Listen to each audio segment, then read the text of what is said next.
Hello there, ladies and gentlemen, how you doing? It's Alexander Hilly123 here, and it's time for a new video. And as you can see from the title, it is me today talking about the Resident Evil 7 trailer, which was seen at E3 at the Sony press conference just yesterday. And first and foremost, I want to apologise for the video here. You can barely see jack shit. It's either too dark or too light in here, but that's besides the point. It doesn't really matter what I'm saying, what I look like here. It matters what I'm saying. But yeah, look, it's either too dark or too light with the sun coming in. I can't win. I need a new webcam, to be honest with you, in HD quality. I'll look at that in the next coming weeks. But yeah, I don't want to talk about what happened in the actual trailer itself. I'm going to put in the description box, whatever, a link to the trailer itself. So if you haven't seen the trailer, go watch it before proceeding to watch this video. Otherwise it won't really make sense. But the thing is, where I want to begin here, is obviously we know that the series has been progressively more action-based after Resident Evil 4. And Resi 6, in my opinion, was an appalling game. I still enjoyed Resi 5. The Revelations games I thought were decent, but not great. But as we can see from the trailer and the demo, which people are now playing, because there's a demo if you're unaware, but you have to be a PlayStation Plus subscriber, I believe, on the PS4. It seems like they've gone and done a complete and utter opposite, a complete 180, and gone all Amnesia, Layers of Fear, first person, walking simulators, where not much happens. You see, Resi 6 was a bad game, a bad action game, but you can have a good action game. Resident Evil 5 was a good action game. It's not amazing, but it was a lot of fun. I enjoyed it personally. But it was the first game in the series where I said, this doesn't have the Resident Evil feel. There's no gothic architecture, the layout and the co-op, it just didn't feel like Resi anymore. And of course it's the first game after Mr. Shinji Mikami left, and he was the main man with most of the Resident Evil games, of course, and had a huge say-so in what happened with them. So that's not really a surprise. But I've seen a lot of comments from people who are obviously excited about the game since the trailer and the demo have been out and they've been playing it and whatnot. And they want to give the game a chance. And that's fine, that's good, I understand, so do I. But they've been having a go at the people who are unhappy with the game and unhappy with the fact that this is first person. This game is not going to have any gunplay, in my opinion. And also, it's set after the events of the 6th game, so we don't know what's going to happen with the story. But those two things are the main things people are unhappy about. First person, no guns. And I am completely in that camp.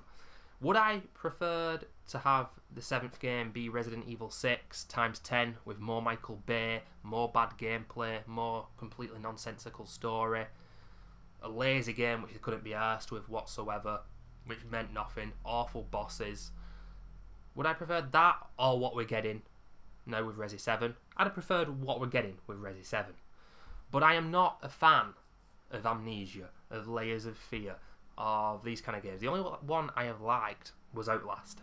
And I'm not saying that was an amazing game, but the reason I liked it was because the gameplay, it was slow and then it picked up pace, and there was a section of the game where you were hiding constantly and the music was very intense and you knew you could die at any point, but then it slowed down again. With games like Amnesia, Layers of Fear, what else, that Soma game, these drone walking simulators as they're called, I call them walking simulators as well. For me, they're all incredibly similar and there's not much unique about them by now. You know, you're in an abandoned scary house or a scary place, things are happening around you because you've kind of tripped an invisible wire in the game, and when you go to that point something happens, like with the playable teaser.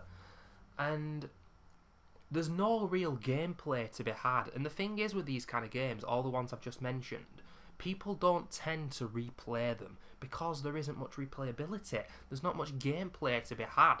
And when you play Dead Space, when you play Evil Within, when you play Resident Evil 4, when you play The Last of Us, and games like this, which are my favourite kind of games. Limited resources and ammunition, not much health. You're always a few hits away from death, but so are the enemies.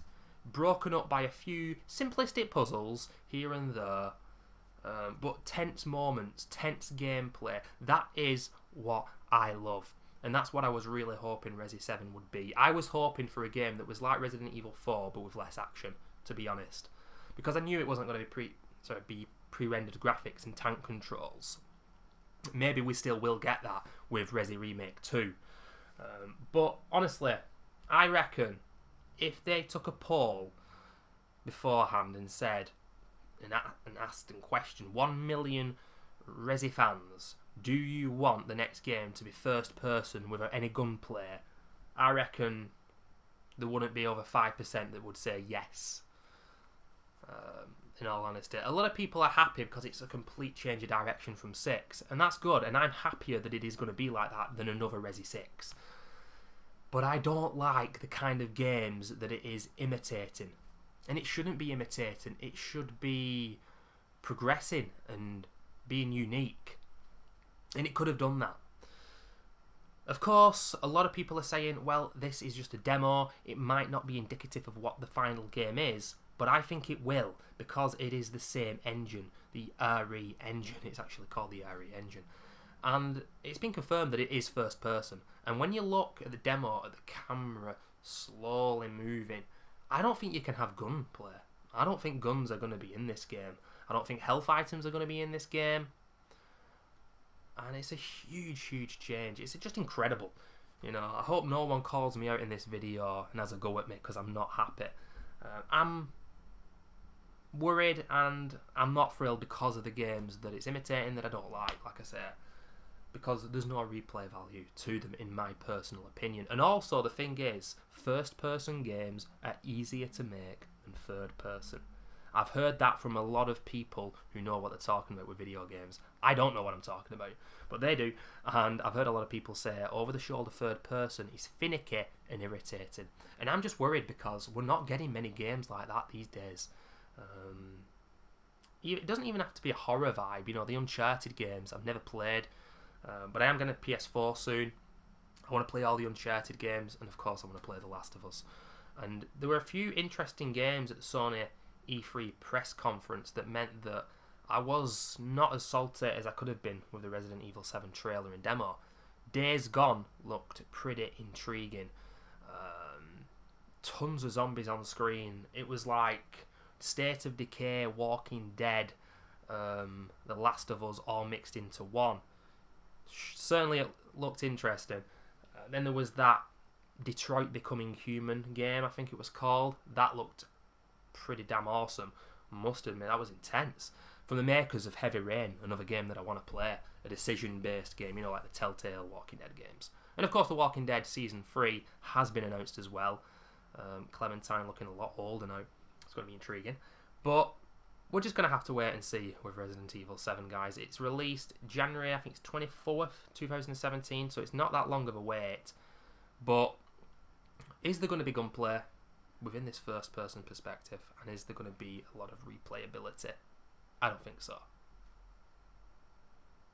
Because, you know, I saw the press conference in a pretty popular Resident Evil and Evil Within streamers stream on Twitch. And we were all absolutely flabbergasted, but we were all on tenterhooks waiting for a Resi announcement or an Evil Within 2 announcement, and we didn't get that Evil Within 2 announcement. But there is the Tokyo Game Show in September, so now we're thinking maybe it's going to be announced there. But if it isn't announced there, then it looks like we're not getting a sequel. And that game, in my opinion, although it had huge technical problems, it was very much what I think a survival horror game should be, and yet it doesn't seem like many people agree with me, and I just feel a little bit upset by that. But if you disagree with me, please tell me why in the comments section below, and be nice, because, you know, I'm going to give this a chance, even though I don't like these kind of games. We'll have to wait and see. At least Capcom are making bold decisions and risky decisions, and trying to kind of give the fans what they want. They're certainly listening to people, which is a lot more that could be said for Konami, who are as good as dead now. And thank goodness, Hideo Kojima, he's got a new game as well. Did you see that? Norman Reedus are back in the trailer. Absolutely hilarious. Big two fingers to Konami, if you ask me. That was absolutely hilarious. But yeah, I'm going to be getting a PS4 soon, ladies and gentlemen. Yeah, I'll see you soon. That's all I've got to say. Bye bye.